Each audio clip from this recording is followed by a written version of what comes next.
Je vais vous poser une question. Si vous répondez bien, je vous laisse. Vous pouvez répéter la question? C'est une étrange question. Je suis. Le ciné en question.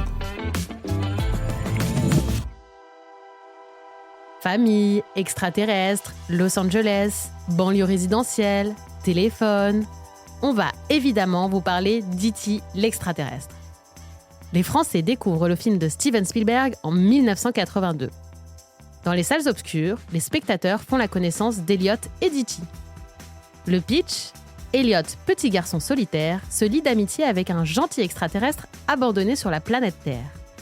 Il va alors le recueillir et l'aider à reprendre contact avec les siens, tout en le cachant de sa mère et du gouvernement américain. Au casting, Henry Thomas dans le rôle d'Elliot et Drew Barrymore dans le rôle de sa sœur Gertie. Le long métrage, projeté à la cérémonie de clôture du Festival de Cannes 1982, est très prometteur. Et ce sera le cas. E.T. fait un énorme carton à sa sortie aux États-Unis, mais aussi en France, et restera même en tête du box-office mondial pendant des années. Mieux encore, il rafle de nombreux Oscars en 1983, 4 au total. Meilleure musique originale, meilleur son, meilleurs effets spéciaux et meilleur mixage.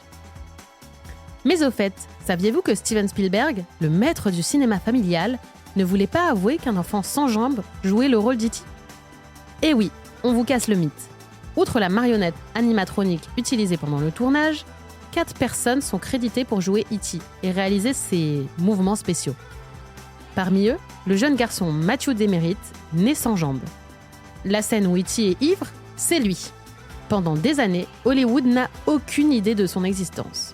Et puis, en 2022, lors d'une cérémonie à Los Angeles, Matthew Demerit est invité à fêter les 40 ans du film avec Steven Spielberg. Le secret est enfin dévoilé. C'était un moment très fort, a ainsi raconté Matthew Demerit à Paris Match en 2025. Steven m'a officiellement présenté au public comme E.T. Je n'aurais jamais pensé qu'il le fasse un jour. Pour la première fois, je me suis sentie reconnue. Je n'ai jamais voulu être une star. J'ai juste été choisie enfant, pour ma particularité physique.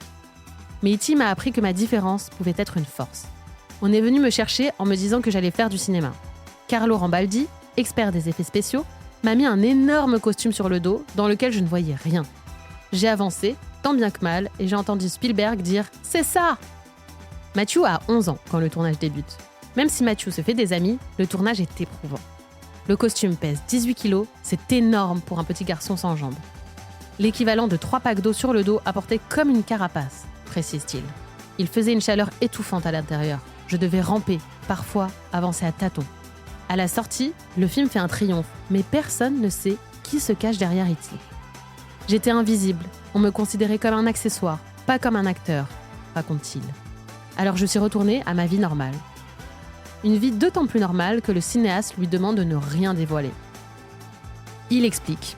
Steven Spielberg ne souhaitait pas que le public voie un enfant sans jambes derrière E.T. Il voulait garder intact le mystère de la créature, préserver la magie. Résultat, au générique, son nom apparaît seulement sous la mention « Mouvements spéciaux E.T.» et pas au casting du film. Un secret si bien gardé que même la jeune Drew Barrymore, révélée par le film, âgée de 6 ans à l'époque, était persuadée qu'E.T. existait. Drew était convaincue que E.T. respirait, bougeait, et je ne souhaitais pas casser cette magie, ajoute Matthew Demerit. Alors je continue à porter le costume et à le faire remuer, même entre les prises.